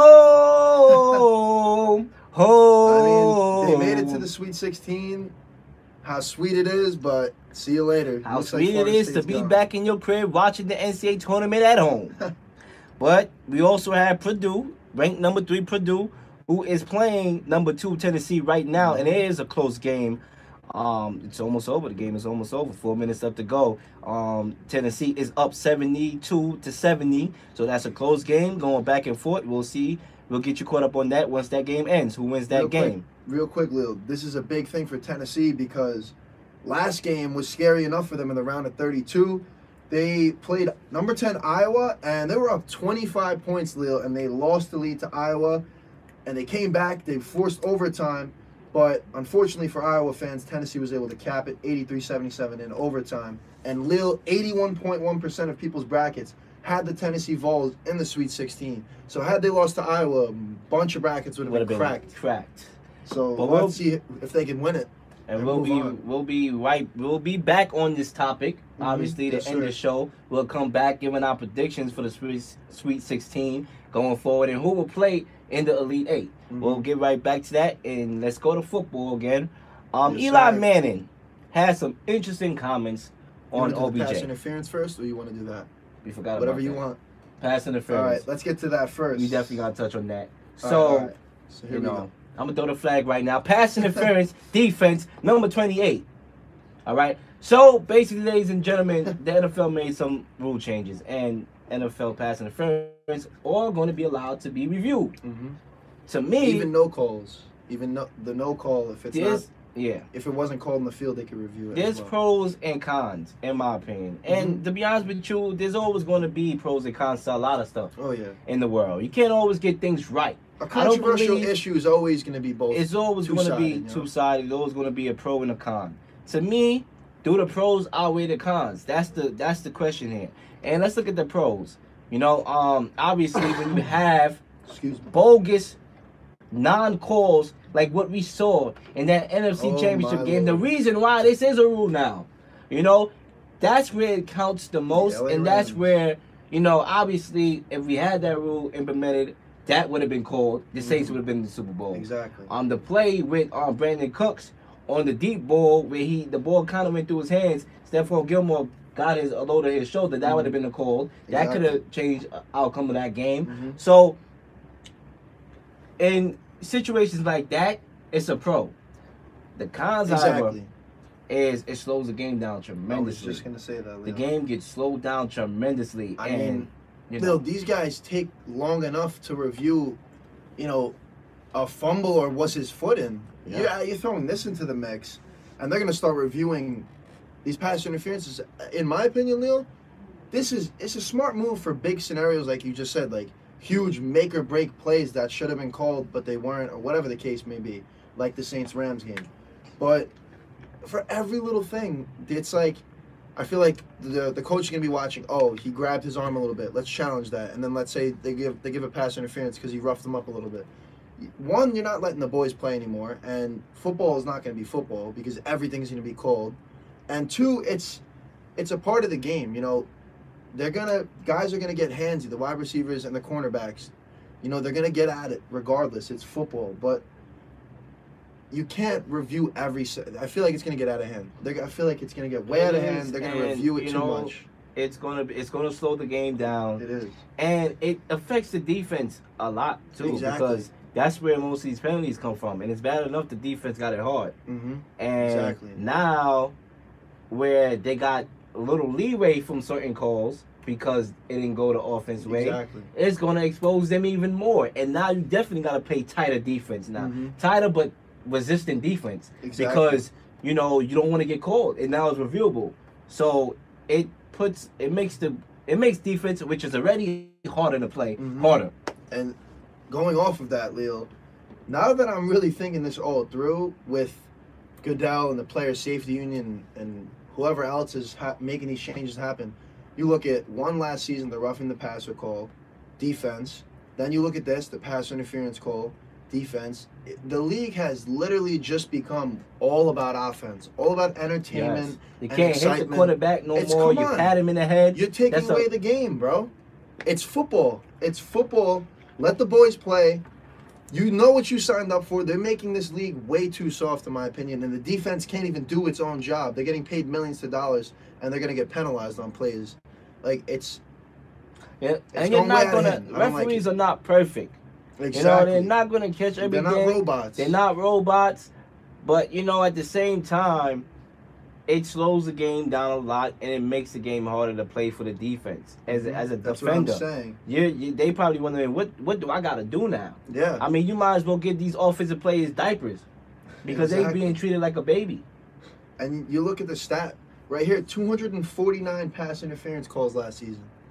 That's outrageous. Like, and it's going to be even more because of the review. Exactly. And, you know, obviously I'm not saying, oh, you should let the corners be able to tackle the wide receivers to the ground. But if there's a little jersey grab, a little hand-on-hand here and there, most of the time, if the wide receiver and the cornerback are both equally going at it with their hands and hitting each other, it's a no call. Either that or it's on the defense. They never target the wide receiver. Well, it should be a no call. That's what I mean. True. It should be a no call. But it's always on the defense. And see, when you have a scenario like that, where you got to review it, it's going to take longer because you're seeing fighting. Now you're worried about who to call it on and who not to call it on. So it slows the game down tremendously. And I know people will be like, but then again, it brings the question. Would you rather a slowed game or would you rather them get it right? True. That is very true. I mean, looking at that, if it's my team, then you're looking at your fan base. If it's my team, I'm gonna want them to get the call right. But then if you're just watching like a Monday Night Football game, you're gonna be like, I'm about to change the channel. They're taking forever to make this call. You know what I mean? So it's like a two-sided thing. It might mess up viewership as you bring it up, and that's what I'm saying. With this rule and with a lot of rules and a lot of changes and a lot of laws, it has its pros and its cons. And to me, it's almost equal, pros and the cons. It's just, you know, it is what it is, right? Football is a tough sport to play, and going off that too, another rule they reinstated, or I should say took away. It's now a 15-yard penalty if a player initiates a block in which he is moving toward or parallel to his own end line and makes forcible contact to his opponent with his helmet, forearm, or shoulder. So that's called a blindside block. Previously, the blindside block was legal unless the blocker contacted the head or neck area. So in other words, you can't even lay a good block out on a guy anymore. I mean, if the guy's they're not hitting head to head, and it's just a nice big clean hit, and he hits him in the chest area and he goes down, let it be, man. This is ridiculous. They're taking away what football has always been. It's a rough sport. It's always going to be a rough sport. You're never going to change that in football. No matter how you slice it and dice it, players are still going to get hurt. And it might as well play flag football. Bring the flags out. And that's what it is. Because it makes it harder. It just makes it harder. And a lot of positions are exposed now because of these rule changes. Yeah. So I mean, and then looking at the other side of it, Leo, this is obviously a gigantic issue, and yes, we just said football's football. It's a hard-hitting sport, but on the other side, you do got to look at players' safety. I mean, looking at this stat right here, The NFL actually did an internal study, and it revealed 10 to 12 concussions occur on every season on blindside blocks. That's mainly during punt returns, but that's still a big issue because concussions are going to lead to CTE and deterioration of the brain and Alzheimer's, all that. So obviously down the road, you want to protect the player's health and safety. But Leo, like we said, going back to the fundamental, core values of football, you know what you signed up for when you were younger. It's a rough sport. I mean, if you don't like it, go bowl, go bowling. Bowling. You know what I mean? It is what it is. But 607-753-4819 is a request line. Just a friendly reminder, 607-753-4819. Once again, 607-753-4819. You still got time to get into the huddle. But now it's time to go on to our next topic about Eli Manning and his comments of OBJ. So Eli Manning recently gave OBJ a lot of praise. He said, and I quote, OBJ is the most gifted athlete he's ever played with. Kenny C, is OBJ the most gifted athlete in the whole NFL? And if not, who? In the entire NFL? In the entire NFL. No, sir. I'm going with, call me biased or whatever you want. If you're an NFL fan, what you see does not lie. Aaron Rodgers. Oh, my Aaron Rodgers. I'm going You with gotta be kidding In the words of Stephen A. Smith, he's a bad man, Leo. That's a bad pick. I'm going with Aaron Rodgers. That's a bad pick. No, pick. sir. It's a solid pick. And let me tell you why. God. Let me tell you the why. The bias. One big thing about Aaron Rodgers, Leo, if you want to talk about athleticism, most quarterbacks in the NFL have the primary role of being a pocket passer. And when they get flushed out of that pocket, their body shuts down. They don't know what to do. They make bad decisions, get sacked, interception, maybe a fumble. For Aaron Rodgers, come on, Leo. I've been watching this man my entire life. This man does incredible things with his feet. When he gets out of the pocket, it's arguably more dangerous than him being in the pocket because he can make an off-balance 40-yard throw look like nothing. And while not being the most fast quarterback in the league or the fastest quarterback in the league, he can still beat you with his legs to get necessary yardage. So, Leo, I'm going with this guy as the most athletic because we've seen what he does in the Hail Marys. He's a Hail Mary wizard, the accuracy and the arm strength. Last year, Leo, and quote-unquote off year in the eyes of many people for Aaron Rodgers, was a 4,000-yard, 25 touchdown, only 2 interceptions allowed type of year. That's crazy. So you can't tell me anything about that. I'm going with Aaron Rodgers. I totally disagree. And that's why this is the huddle. I like mean, it. maybe top 10. Maybe top 10. Nah. Lil, I can list a lot of guys ahead of Aaron Rodgers in the league. I mean, you got tight ends, you got wide receiver. You just got the best overall athlete that can do multiple things. Aaron Rodgers obviously is the most talented quarterback with his arm. But I'm talking about multiple things. Get out of the pocket with his legs. Being an overall athlete. I agree with Eli Manning, and if I had to say who is the best athlete in football, I do think it's OBJ. Okay. I was 50-50 before I even announced this topic between him and his ex-teammate Saquon Barkley, because Saquon Barkley is a different breed. He is. I mean, the guy can hurdle. The guy can the things that he can do. He's a generational type of running back that you will barely see. Other guys that were close to my list is Julio Jones, Antonio Browns of the world. Dynamic player. But what reason why OBJ takes the cake is because of what he do. He's athletic.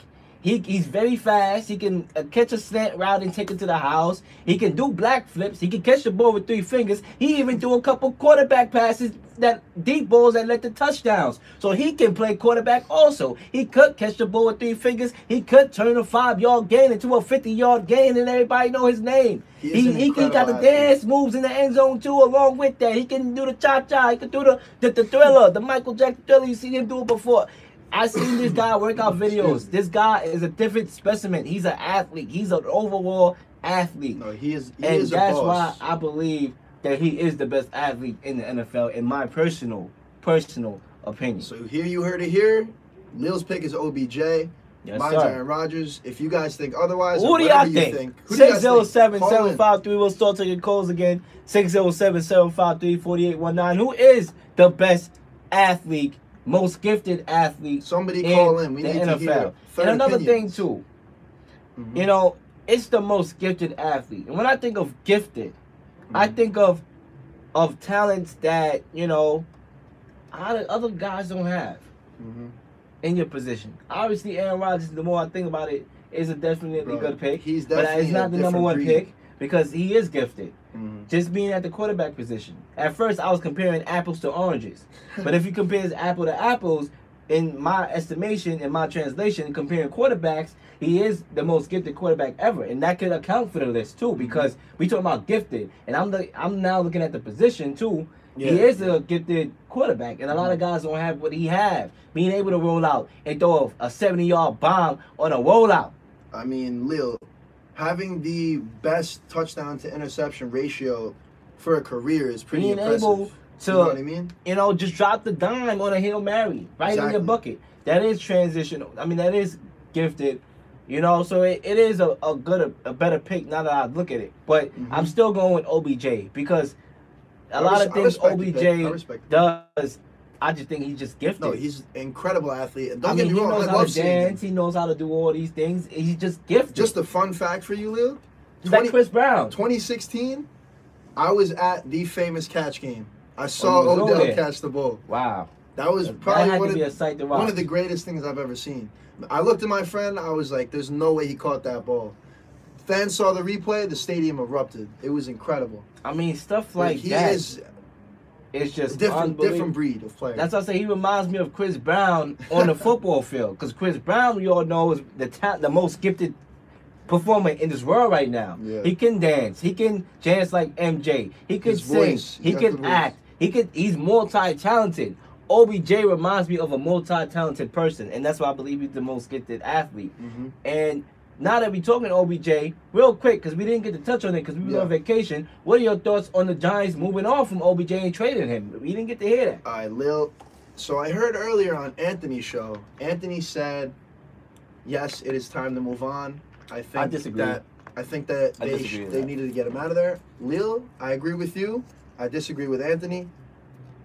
Or actually, you know, I disagree to an extent because I believe with his attitude and all that, he was getting a little out of hand off the field. Obviously, we saw when he kicked the goalpost or whatever you want to call it, where the kickers practice, hit himself in the head. And guess what? All the stuff with Norman. The thing hit him back, so Conor did his justice. Let's move on. It's true, but, you know, I'm going to break down the trade like this. If you were going to trade the guy, get better value. Brown, get some better value. That's where the Giants Get some stupid. better value. They said they got Jabril Peppers. You got a safety. And the general manager said this is an offer that we couldn't refuse. If that's something you couldn't refuse, I want to know what's going on in your brain and you your shouldn't intellect. be in the office then. You shouldn't be in the office. Exactly. It was a terrible trade. Why not? Terrible trade. If you saw what the Steelers was doing with having Antonio Brown on the trade block, why not compare apples to apples and trade your wide receiver Antonio Brown for OBJ? That could have been a swap. The OBJ would have been on the Steelers, and Antonio Brown would have been on the Giants. And in all honesty, that's a fair trade. That's a fair trade. You don't gotta add no more parts. That's literally a one-on trade right there. Exactly. Because they're equally good. They can flip-flop in the rankings of the best wide receiver in the league, 1 and 2. And the Giants are stupid for that also because if they would have got OBJ, they would have been fine. But now you have to worry about a new wide receiver. Sterling Shepard is an up-and-coming good wide receiver. He's not OBJ. He's not AB. He's up-and-coming. Then you got Ingram at the tight end position. They drafted him a couple years ago. The Giants need another great star caliber wide receiver in that offense. You have Barkley. You have, Eli, veteran, whatever. We'll talk about that another time. He's probably on his way out. They're probably going to get Haskins, is what I'm saying. They better get Haskins. So why would you get rid of OBJ? That offense would have been lethal, in my opinion. I totally disagree with a lot of people who's happy that this happened because I'm so shocked at the people that are happy saying that he is a diva. First of all, I alluded to this on my last show, the Real Deal Show podcast version on S Street Media, New York City. I touched on this. I said there's divas everywhere. You know, this is a social media era. Exactly. The era of clout. You're going to find them. You're going to run into these people. But there are some wide receivers and there's some players in the NFL at any position that are generational type of talents. OBJ is probably something the Giants will never get back. And instead of blaming OBJ for his divaness, which it is a problem, let's address the elephant. The Giants coaching staff, Tom Coughlin, when he got OBJ, he did not discipline OBJ. He allowed OBJ to act like what OBJ was acting like, and that's what happened. So when you allow somebody to act like that, it gets out of hand. You think for 1 second if he was on the Patriots with Bill Belichick, he was going to be able to act like that? No. Exactly. So it's their fault for not being able to handle him right and allowing him to do what he did, and that's how it got out of hand. And you just paid the brother, and then you're going to get rid of him. I just don't understand it. You know, and Leo, looking at this move, you could compare this to a New York Knicks type of move. What? I don't know what was going through their minds. I would have never given up a guy as talented as OBJ, multiple 1,000-yard seasons, 3-time Pro Bowler. Guys like that can be able to make plays like that. It electrifies the crowd. It brings people to the game. It makes me want to watch Giants games. I know for a fact I watched the Giants game to see OBJ in particular, along with Saquon Barkley. And just imagine you having Saquon Barkley and OBJ with a good quarterback in Dwayne Haskins throwing him the ball. That electric offense right there. That's an electric offense that cannot be stopped. And I know personally one of the biggest, advocates for OBJ and completely disagree with the move. My uncle Sean, he loved OBJ. He hated the move. We talked about it literally as it happened. And he's like most Giants fans. It was a stupid move. They got nothing for it. Yeah, you got first-round picks. But why would you get a safety? Try to get a wide receiver. They should have made it. Was ridiculous. If they made that deal with Antonio Brown, then understandable. But then again, I don't know if the Antonio Brown thing would have worked because obviously the reason for trading OBJ was because of him being a diva, and obviously Antonio Brown is way worse. And Antonio Brown makes OBJ look like a saint. But at the same time, I don't think what OBJ was doing was criminal. It was not criminal. This guy was not a criminal. All this guy was doing was expressing his love for the game. Maybe not in a way that was presentable, but we see other players do it over time and time again. I even alluded this on the show. I'm a Tom Brady guy. That's my favorite player in professional sports history. Nobody above Tom Brady in my eyes. And there were times where Tom Brady was on a sideline, going back and forth, yelling, cursing out his offensive coordinator a lot of times. Slamming his playbook, slamming his MacBook, throwing footballs and water at the end. You look at him like he's a pastor. We never said he was a diva. It's a part of the game, man. But when OBJ does it, he's a diva. He has issues. It goes beyond that. It's a double standard, in my opinion. You want to trade off Tom Brady because he's doing that? You will be crazy too. Hell no. But why do that to OBJ? Giants are stupid for making this move. And I'm abiding by that. And that's my honest opinion. They're stupid. All right? I just don't like it. But it was a terrible move. We'll see. Honestly. When we come back from commercial, we are going to get into some March Madness, more look-ins and our predictions. And then we have our real little boxing and Kenny C's hockey. All right, Central New York. We are back. This is In the Huddle, and it's time for our segment that me and Kenny C normally have, where I go into boxing and Kenny C go into hockey. So we're going to start off with the real little boxing.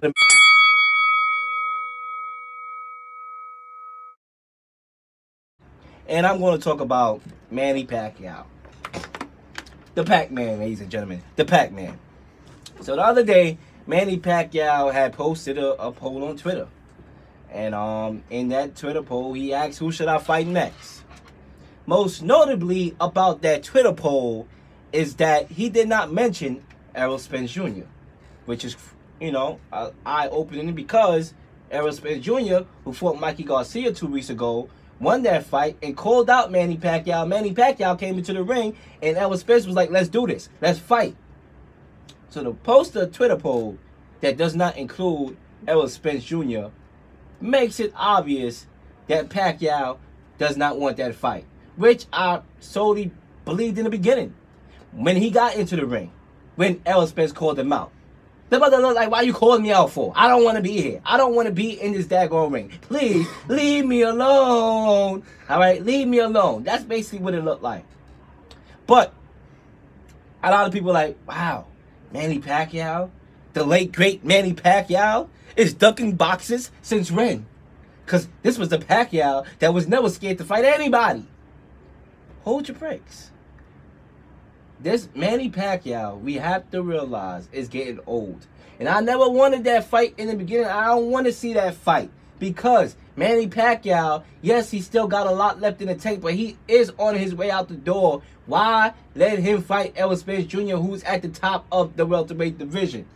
Bad move. So I'm not going to blame or criticize Pacquiao for not wanting that fight against Errol Spence Jr. Because why? When the guy's, all right, let's say he fights Errol Spence Jr. and he beats Errol Spence Jr. He's retired, okay? What does that do for Pacquiao? I mean, okay, to say that, all right, he beat the best welterweight division at the age? No. Let the new guys do what the new guys do, all right? Let them fight at the top, because Pacquiao had his time. Now it's Errol Spence and Terrence Crawford and Sean Porter and Garcia's time, right?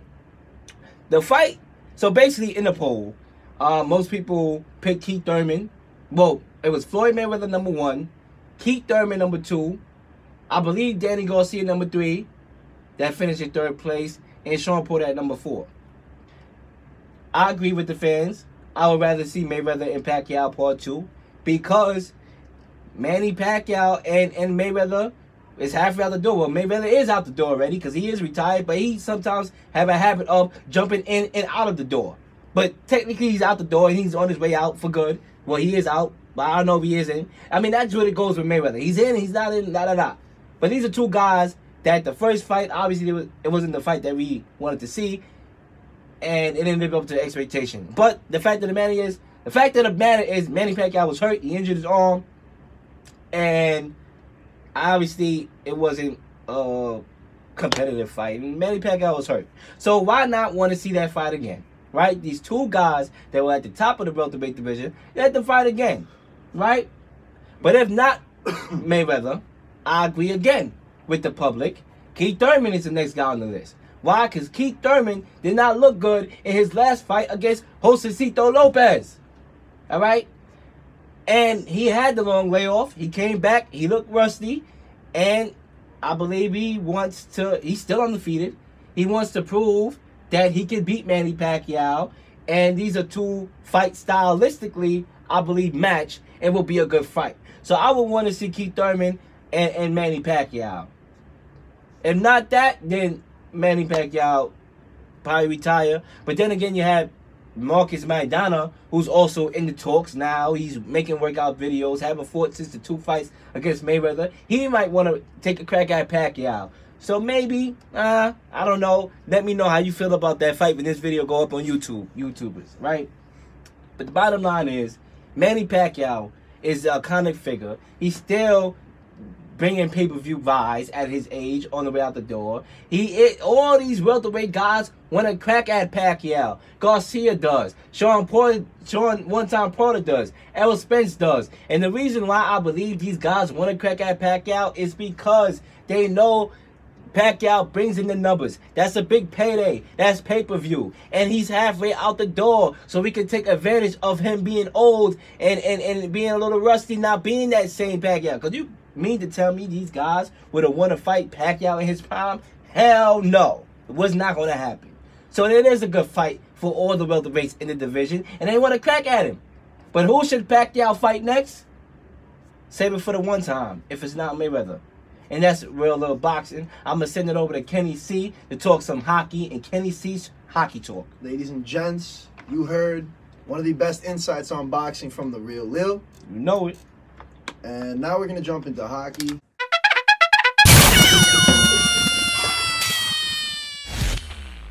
For all you hockey fans out there, Central New Yorkers, live streamers listening, one of the biggest breaking news is the Washington Capitals just clinched a playoff berth in the Metropolitan Division, which is terrible for the New York Islanders if you're an Islander fan. Because right now, we are looking dismal. As of late, the New York Islanders have lost their past 2 games, critical games. We're losing right now at the end of the second period, 3-2 to the Winnipeg Jets. And let me pull up the standings right now. I believe we are still currently in 3rd place, trailing the Pittsburgh Penguins. And we are. So, 95 points apiece. This game is huge for the New York Islanders. There's only, I think the season ends April 3rd or April 6th. Don't quote me because I'm not too sure. But this season's coming down to the wire. And the New York Islanders were on top, 1st place almost all year in the Metropolitan Division. I don't know what has happened. They played like garbage against the Blue Jackets. They got shut out 4-0. It's ridiculous. You know, before I get into the Islanders, I'm going to just talk general for a minute. The NHL playoffs are coming up. To me, they're so fun to watch because not only is it a 7-game series, but the intensity and the pace of the game is so much more amped up compared to what hockey already is, and it's already exciting. But every single move in every game matters. Goals are very hard to come by in the playoffs, and the best of the best face off against each other. And it's one of the most exciting spectacles in sports, in my opinion. But before we get into the New York Islanders, we got to go to their New York counterpart, the New York Rangers, who, sorry to all you Ranger fans out there, were rather terrible this season, as evidence from the free agency period. They traded away most of their stars. They're under a big rebuild, and they'll practically finish second to last in the Metropolitan Division.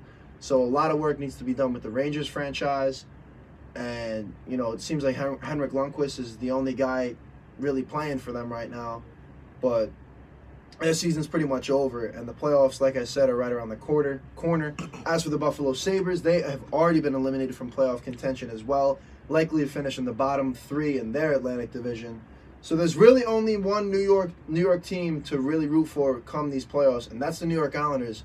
Right now, we got to worry about getting the best seed in the playoffs, because I sure as heck do not want to be a wild card team. But as of now, I believe we'll be playing the Penguins in the first round if the playoffs were to start today. Like I said, we're down 3-2 going into the second. And the New York Islanders, they've been, you know, they're in a much better position than obviously they have been in past seasons. 3rd place in the Metro Division, tied for 2nd place technically. I'll take that because last year we weren't even in the playoffs. So honestly, this is going to come down to if the Islanders can finish strong. You know, they just lost to the Columbus Blue Jackets, as I said, on Tuesday, a game they very much needed to win. They're looking very iffy as of late. They got 2 big wins against the Coyotes and the Flyers prior to the Blue Jackets game. However, they lost to 2 good teams before that, which are playoff teams in the Boston Bruins and the Montreal Canadiens. So to me, this is very bad. This shows me that if you're getting blown out and shut out by teams that are solid teams and that are playoff teams, and the playoffs are coming up very soon and you needed those games to win, I don't know what's going on here, because this is how you're going to play in the playoffs. If you're playing these good teams like this now, you're most likely going to play like that come playoff time. And, I mean, I know playoff hockey is a whole different element. The players turn into different players come playoff because it's so intense, and, like, you want to win, obviously. Your fan base is behind you rallying. But in my opinion, the Islanders need to step it up right now, because we got to get the best possible seeding spot in the league, you know, in our division as best as we can get. And to drop to 3rd place, tied for 2nd, you know, when we were in 1st for the entire year and let the Washington Capitals take that spot after they won the cup last year, so now they're even more dangerous because they're in 1st place again. It's going to be scary, and I'm excited to see what happens towards the end of the season, but I'm also scared because the Islanders really need to step it up, and these boys need to not fold. We also lost forward Andrew Ladd for the season. He'll be out for the next 5 months, tore his ACL. That's bad news for the Islanders, although Ladd hasn't been the most productive. But now this brings up a new opportunity for Michael Del Call, who we can bring up from the minors and have him play forward, and, you know, or Josh Hosang, guys that haven't really gotten a shot this season to really play to their best ability. But moving on from this, just to quickly go over the final thing that I want to talk about the NHL right now, the Tampa Bay Lightning. These guys are incredible. They recently won the President's Trophy, which goes to the team with the best overall record in the entire league. They did this in 73 games, which is scary. And this feat has only been done, you know, or hasn't been done since the 95-96 Detroit Red Wings, who reached the feet faster than the Lightning, less than 73 games. I think it was 70 or 71 games. But, you know, the Lightning were first to clinch a playoff spot this season. Quite frankly, they're looking like the scariest team. They became the 4th team to win at least 59 games with their win over the Bruins. And, you know, since the 95-96 Red Wings, again, who had 62 wins, which actually is the league mark. But they also extended their head coach, John Cooper, to a multi-year deal. So obviously they have a lot of faith in him.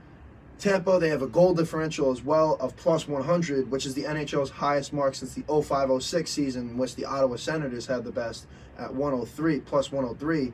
So obviously John Cooper has contributed greatly to the team's success. He's coached a great bunch of very talented players on the team, most of which are former Rangers, like Dan Girardi and, you know, Ryan McDonough, former solid players for the Rangers. And those guys alone, that group right there alone, and Ryan Callahan, former captain for the New York Rangers as well as McDonough, these guys all have chemistry already, which makes it even scarier, because when you have 3 players that formerly played in a Stanley Cup together, who have the experience and the chemistry, and you add that to a team that has other amazing forwards like Steven Stamkos and Nikita Kucherov, it's just scarier. So the Lightning are due for a cup. They haven't won since 2004.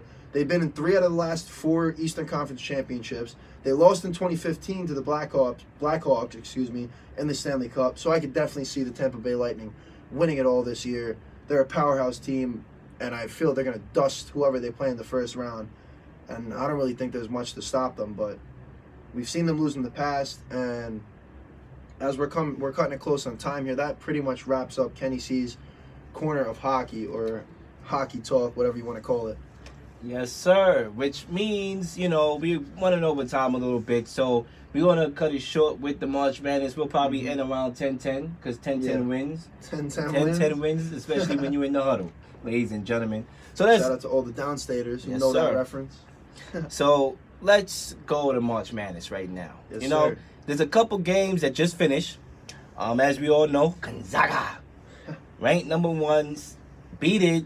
Florida State, who was ranked number 4, 72-58. Gonzaga will be playing in the Elite 8. And you know who else is going to be playing in the Elite 8? Man, Leo. Purdue. Ranked number 3, defeated the Tennessee Volunteers, who obviously did not volunteer, but they ended up volunteering to lose because they lost 99-92 and will be going home in overtime. They lost with a game, but guess what? Purdue will be going to the Elite 8. That's another left hook to my bracket, because I had Tennessee going on. So yes, sir, me too. I'm about to just delete my bracket. Yeah, my bracket's gone downhill. My bracket is going downhill. Speaking of brackets, Leo. Oh yeah, we got the Duke UCF game. We got to talk about the Duke UCF game. We got to touch up on that. Oh my Lord! I mean, Leo, what are your thoughts on that game? Like, UCF blew that game. They blew that game, and they don't have. Yes, we can sit here and criticize referees because they were terrible. I think they wanted Duke to win. I mean, guys was getting hand checked. No, there was some bad calls. They want to do. And obviously, when you got a player like Zion Williamson, who will be kidding, you're not fooling me. You're only fooling the blind man across the street, because we all know when a player like Zion Williamson is as lethal and as headlines and box offices as he is, of course you want to see him move on. So I knew what was up. All right, there was people on the payroll. Okay, let's make some calls. All right. I mean, don't get me wrong. Come on. His athleticism towards the end of the game, draws a 3-point play, goes to the line, misses it perfectly, and R.J. Barrett gets the rebound. And you have to box out and get the rebound. Nobody's going to hand nothing to you. Surely not the referees, as they showed they were not going to hand nothing to you. You're going up against Duke, a team that's favored by a lot of people to go to the championship. You got to box out, and you got to know where Barrett make is. Opportunities when you're up by 4, and then you got a fast break and a guy going to the basket. What are you doing? I mean, like you said, UCF blew the game. They blew the game. And then at the end of the game, they go the other way. Fast break. 5, 4, 3, 2, 1, countdown. They put the shot up, or a guy goes up for the layup, rims out. Guy, easy putback, and it rims out. Easy putback. And they found every way to lose that game. All right? Like I said, the referees ain't going to give you nothing. Obviously, they showed they wasn't going to give you nothing. All right? And the basketball guys wasn't going to give you nothing either because that shot looked like that was going in and they didn't. So you have to make sure that when you have control of your destiny like they did being up by 4, you have to make these plays. And it is what it is. Now you're sitting home crying and you're going back to Florida. And that's like what you said about, capitalizing towards the end of the game and making the plays. Another game in the round of 64 that I had the upset, I had number 12 New Mexico State defeating number 5 Auburn. Auburn at the end of the game did everything in their power to lose the game. Towards the end of the game, the scenario was New Mexico. They go to the line. I'm pretty sure they're down, or the guy goes to the line. I think he had a three-point play, so he had 3 shots at the line. He misses 2 of the shots, makes 1. They're down by a basket. They get the ball back. They inbound it. Literally, I think there was like 1.3 or 2.2, something like that. And they kick it out to the corner, and the guy takes a 3-point shot and airballs it. All you needed was a layup, and they go for a 3. That's, first of all, it's terrible coaching, whoever drew that play up, and that's terrible execution, because if you're going to shoot the 3, mind you, the guy was wide open, he airballed it. So New Mexico State deserved to lose, as did UCF. If you can't capitalize, you're going to lose the game. And those are 2 big teams, number 5 Auburn, and obviously number 1 Duke, right? They're ranked number 1 in their conference.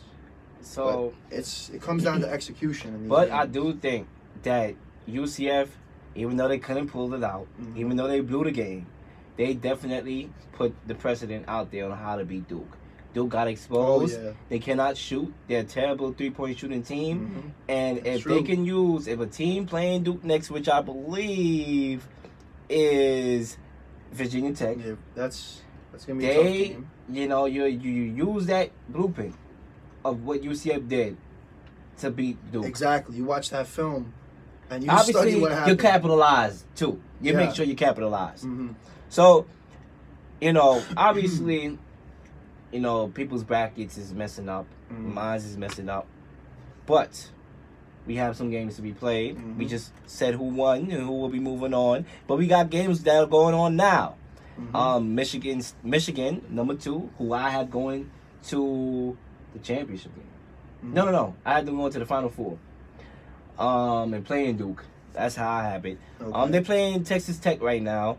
And that game just got underway, obviously. Michigan, I have them in the Final Four as well. Yup. I believe that's a good team. They're well coached, very well coached, and I believe they can make some noise. And they possibly could beat Duke. They last year they lost in the chip, so they have the experience. Oregon versus Virginia. Oregon was I believe that game must have got delayed because I thought that game was supposed to start at 9:58 and now I see 10:25, so it must have been a delay. Number 12 Oregon versus number 1 Virginia. I believe this is an excellent game. Oregon, if people have not been watching Oregon, sleeper. Oregon is a sleeper team. They are very dangerous. Virginia has shown that they could be one and done in the past, even though they're not going to be one and done because they moved on to the next round. But they showed that they can lose to, obviously, look at last year. They was the first team to lose to a number 16 ranked team. Had trouble this year in the first round, even though they got together after halftime. They almost blew it. With Oregon being as dangerous and Virginia being as vulnerable, watch out. And Leo, Oregon number 12, last round, ranked number 12. They played number 13, UC Irvine, a school I've never even heard of, but still. People, only 18.3% of people picked the Ducks, the Oregon Ducks, to make it to the Sweet 16. So, a lot of brackets got busted with that alone when UC Irvine lost. But now Oregon, the underdog team, the only remaining number 12 team left in the playoff, I guess you can call it. I mean, they're going to give Virginia a run for their money, I think. They really are. And I can't wait to get back in the crib and watch this game because this is going to be a big game. I believe it's going to be close. 10:30, by the way, 10:30. Yep, and I believe that game is going to be close. I still go with Virginia to be on the safer side, but it will not shock me at all if Oregon pulls this game out. And if Virginia loses a 20-point lead like they did in the last round, they're donezo. Yeah, they donezo. And going on to tomorrow, obviously, the next round of the Sweet 16.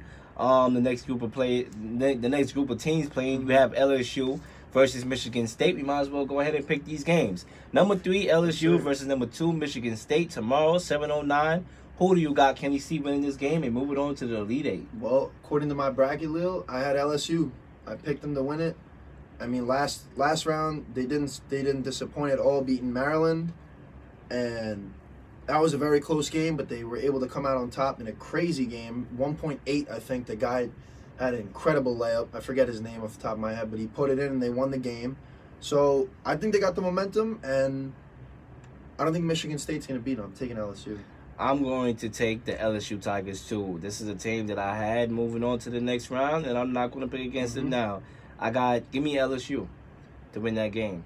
Now we move on to the next game tomorrow, which will be Auburn, number 5 ranked Auburn versus number 1 UNC, 7:29. All right, Lil. So, like I said before, they played New Mexico State. They did everything in their power to practically lose that game. New Mexico State's obviously was a sleeper. They had some crazy half-court, buzzer beaters in the regular season to win games.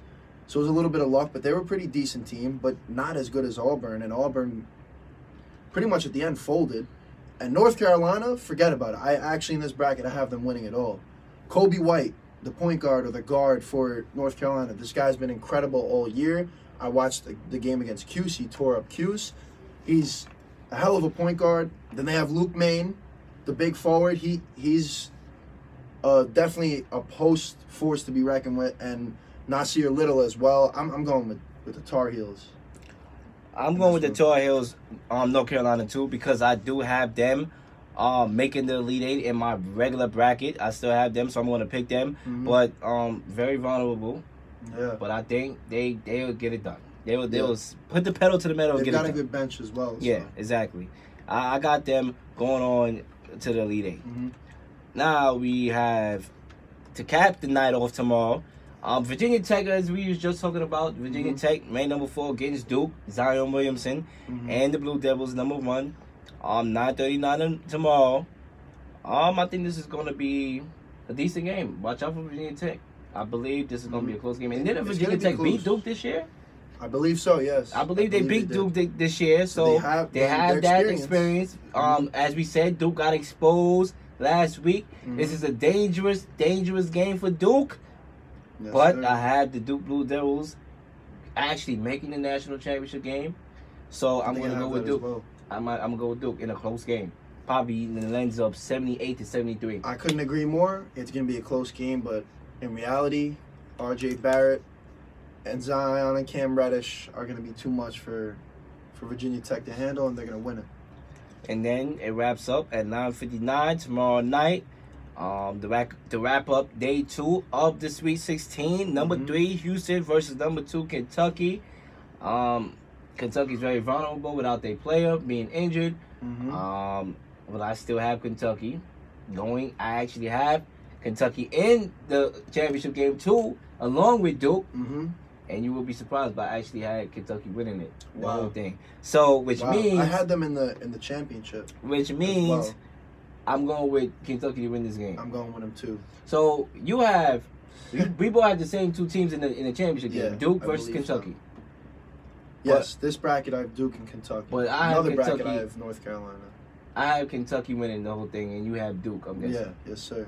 And why do you think Duke is going to win the whole thing? I mean, honestly, just because of what Zion brings to the table. We obviously saw when he got injured, Duke kind of fell apart a little bit. They were kind of iffy. I mean, obviously, R.J. Barrett stepped up and led the team.